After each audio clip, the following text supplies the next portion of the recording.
आत्मा क्या भावातीत बनती है? आत्मा भावनाओं में आने के कारण तो नीचे गिर जाती है ना। आत्मा अगर भावनाओं में नहीं आती तो भावातीत बन जाती है, तो ऊपर ऊपर में चली जाती है, ऊपर के लोकों में चली जाती है। अगर जब भावनाओं में आती है कि मुझे भावनाओं में आना मना सुख दुख का अनुभव करना, दूसरों के कनेक्शन में आना, किसी के साथ भाव में मिक्स हो जाना, भावनाओं में आ गए। सतो प्रधान आत्माओं के साथ भावनाओं में आई तो सतो प्रधान बनी, तमो प्रधान आत्माओं के साथ कनेक्शन में आई, भावनाओं में आई तो आत्मा तमो प्रधान बन गई। कहते ना आत्मा पर संग का रंग लगता है। आत्मा पर तो नहीं, मगर आत्मा के बाहर के आवरण जो लगे हैं उसके कारण शरीर, कारण शरीर के, महाकारण शरीर के जो आवरण है उन पर जो लगे पड़े हैं। तो जब ये मृत्यु लोक में होती हैं तो तमो प्रधान बन जाती हैं, तो कारण शरीर में सतो रजो और तमो तीनों रिकॉर्ड हो जाती हैं, तमो प्रधान सतो प्रधान। तो ये भावनाओं के कारण ही ये सतो रजो तमो में फंसती हैं आत्मा। अगर भावातीत बने, अगर भावातीत नहीं बनेगी तो कभी भी मनुष्य अवतार से ऊपर नहीं जाएगी। इसलिए कृष्ण ने अर्जुन को भी कहा था तू भावनाओं से ऊपर उठ।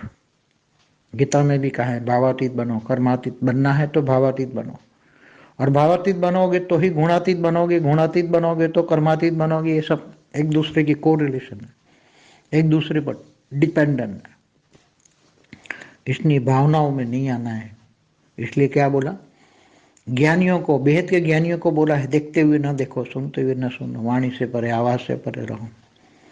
ये दुनिया तो पांच तत्वों की दुनिया मृत्यु लोक है। अगर तुमने देखा किसी को, कोई भी किसी को, कोई एक्ट को, किसी को देखा, सोचा, तो सोचना भी एक कर्म हो जाएगा। देखा भी, और देखा तो सोचा।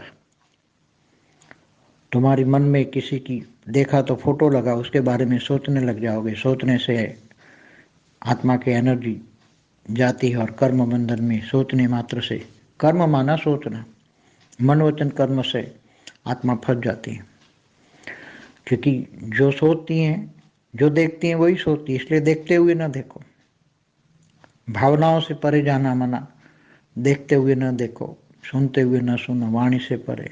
एक परमात्मा के साथ कनेक्शन रहो, आत्मा स्वरूप बन के परमात्मा से कनेक्शन रहो, तब भावाती स्टेज बना है कि ज्ञान आएगा। ज्ञान आएगा। ये तो सब मृत्यु लोक है, ये तो सब फंसे पड़े हैं। कृष्ण ने अर्जुन को कहा था ना, ये तेरे जो सब खड़े हैं सामने, देह और देह के संबंधी, ये सब मरने वाले ही हैं। तू नहीं मारेगा तो और कोई मारेगा, मरेगा तो जरूर। इसलिए ये मृत्यु लोक है। मृत्यु लोक में तो देह और देह के संबंधों में फंस जाते हैं, तो जन्म मरण के चक्कर में आते जाते कभी बाहर नहीं होते, कभी ऊपर के लोकों में नहीं जा सकते। इसलिए सबसे पहली जन्म मरण के चक्र से बाहर छूटने के लिए भावनाओं से परे रहना, भावातीत स्टेज बनाना। भावातीत बनोगे तब कर्मातीत बनोगे। ये सबसे पहली भावनाओं से परे की स्टेज है, भावातीत, कर्मातीत, गुणातीत। तब आत्मा भावनाओं से परे जाएगी, कर्मातीत बनेगी, तब त्रिगुणातीत बनेगी, और फिर आत्मा निराकारी बन के परम धाम में जाएगी।